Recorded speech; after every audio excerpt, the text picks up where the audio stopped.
All right, our daytime chic eyes are done. We do eyes first so we can take our Q-tip afterwards and just dust off any excess eyeshadow or whatever might have fallen down onto her face before we dig into the foundation. So the first thing we're going to do, a little primer for the skin.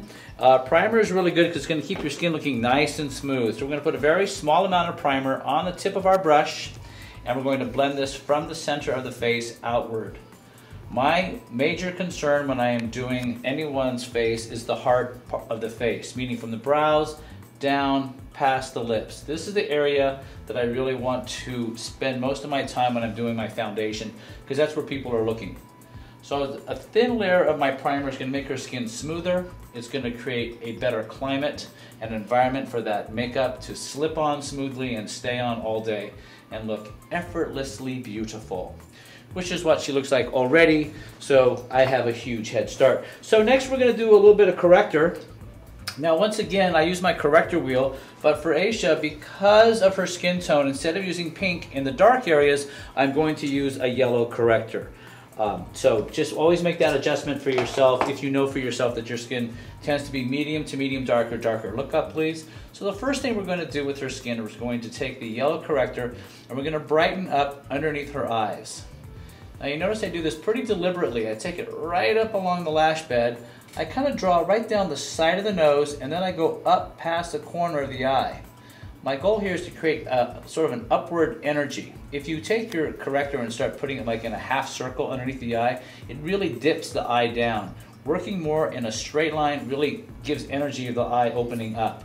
And that's what we're trying to do here with this particular application. So you can see just from here what a significant difference.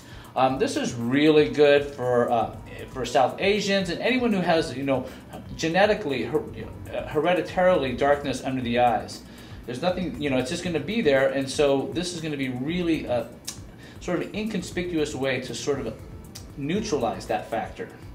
So again, I'm taking a very small amount of this corrector and I'm deliberately applying it, and I'm also going to take it right up under the lashes here, because any little ribbon of darkness that's left is really going to show. So we have to make sure we get everything when we put this on her. So I'm blending this as smoothly as possible with my brush.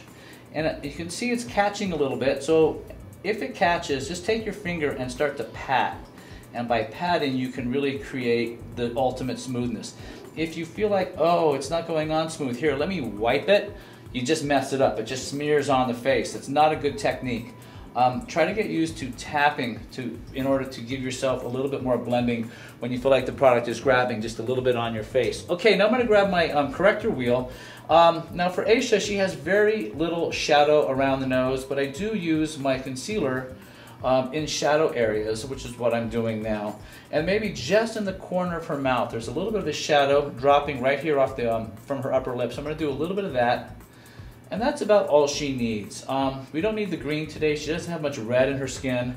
So perfect. I think she's ready for foundation. So we'll do that one next. If you're watching this at MakeupGourmet.com, I've listed my current favorite products to achieve this look. Click on one and try it. If you're not at MakeupGourmet.com, go there now to see my favorite product picks for this look, as well as everything else we have to offer. How to apply, what to buy. MakeupGourmet.com.